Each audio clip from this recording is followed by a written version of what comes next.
دنیا کی ہسٹری میں جتنے بھی انسان گزرے ہیں وہ کسی سسٹم یا آئیڈیا کو فالو کرتے ہوئے اپنی زندگی گزارتے ہیں. فار ایگزامپل اگر ایک بندہ امریکہ میں پیدا ہوا ہے تو وہ امریکن لائف اسٹائل گزارے گا. اسی طرح ایک بندہ اگر پاکستان میں پیدا ہوا ہے تو ایک پاکستانی لائف اسٹائل اور اس کلچر کے مطابق اپنی زندگی گزارے گا. ایون کہ آپ جس جگہ بھی بیٹھے ہو آپ کسی نہ کسی آئیڈیا کو فالو کرتے ہوئے اپنی زندگی گزار رہے ہیں, چاہے وہ ٹرینڈس کو فالو کر کے زندگی گزارنا ہو یا پرنسپلس کے مطابق زندگی گزارنا. دنیا میں جتنے بھی سوسائٹیز, کلچر یا آئیڈیاز بنتے ہیں وہ صرف 4 ہی قسم کے بنتے ہیں اور آپ ان میں سے صرف ایک ہی چوز کر سکتے ہیں. Number 1, pure ignorance. اگر آپ کو لگتا ہے کائنات ایک ایکسیڈنٹ سے وجود میں آ گئی ہے, اس کو بنانے کا کوئی مقصد نہیں ہے, اس کو بنانے والا کوئی بھی نہیں ہے, خود بخود بن گئی ہے اور یہ خود بخود چلتی رہے گی اور اسی طرح اس کا اینڈ ہو جائے گا, اور اگر کوئی خدا ہے بھی تو اس کا انسان اور انسان کی زندگی سے کوئی تعلق ہی نہیں ہے, تو پھر ایک ایسے بندے کو ماڈرن جاہل کہا جاتا ہے. Number 2, ignorance of multiple gods. اگر آپ نمبر 1 پیور اگنورینس کو ڈینائی کرتے ہیں تو ایک اچھی بات ہے, یعنی کہ آپ کا ماننا ہے کہ خدا ہے, بٹ آپ اتنے جاہل ہیں کہ آپ کہتے ہیں کہ خدا ایک نہیں ہے بلکہ خدا ایک سے بہت زیادہ ہیں,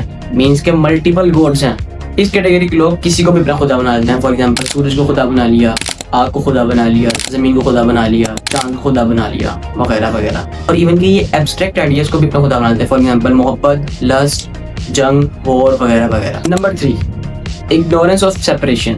یہ والی کیٹیگری مسلمانوں کی تباہی کی سب سے بڑی وجہ ہے. جو لوگ یہ سوچتے ہیں کہ دنیا ہمارے لیے ایک عذاب کی طرح ہے, مینس کہ ایک جیل کی طرح ہے, ہم اس کے اندر پھنسے ہوئے ہیں, ہم جتنا اس دنیا کی چیزوں سے تعلق بنائیں گے اتنا ہم گندگی میں گرتے رہیں گے. تو اگر ہم چاہتے ہیں کہ ہم ان گندگی سے دور رہیں تو ہمیں اس دنیا سے اپنا تعلق توڑنا ہوگا, سپریٹ کرنا ہوگا. فار ایگزامپل گھر بار چھوڑ دو, بیوی بچے چھوڑ دو, سوسائٹی چھوڑ دو, دور پہاڑوں یا گفاؤں میں جا کے رہنا اسٹارٹ کر دیں گے تاکہ ہم گندگی سے دور رہیں اور ہم نیک کے نیک رہیں. اور مسلمانوں کی تباہی کی سب سے بڑی وجہ یہی ہے کہ جب انہوں نے اپنے آپ کو دنیا کی چیزوں سے الگ کر لیا تو دوسری قوموں نے آگے ان چیزوں پہ لیڈ کیا اور پھر دنیا کو آگے رن کیا. And now the last one, جو کہ ہمارے لیے سب سے پرفیکٹ کیٹیگری ہے ٹو لیو اے لائف.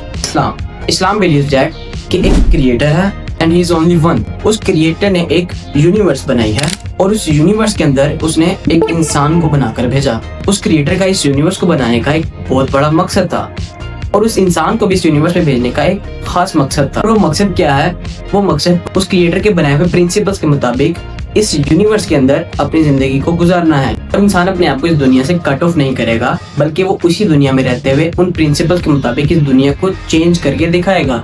اور وہ جو پرنسپلز ہوں گے انسان وہ خود نہیں بنائے گا بلکہ وہ اس کے کریٹر کے بنائے ہوئے گائیڈنس کے مطابق فالو کرے گا. بٹ ٹیسٹ انسان کا اس چیز میں ہے کہ ادھر وہ اپنے کریٹر کے بتائے ہوئے پرنسپلس کے مطابق زندگی گزارتا ہے یا اپنے بنائے ہوئے پرنسپلس کے مطابق. یہ ان 4 ٹائپس کا چھوٹا سا انٹروڈکشن. ابھی ہم ان ایک ٹائپ کو ڈیٹیل میں ڈسکس کریں گے کہ کیسے پہلے 3 ٹائپس فول ڈیفینیشن کے اوپر بنائی گئی ہیں اور کیسے اسلام ان تینوں کیٹیگریز سے ڈفرنٹ اور یونیک ہے اور پریکٹیکل اپروچ رکھتا ہے. See you in the next video.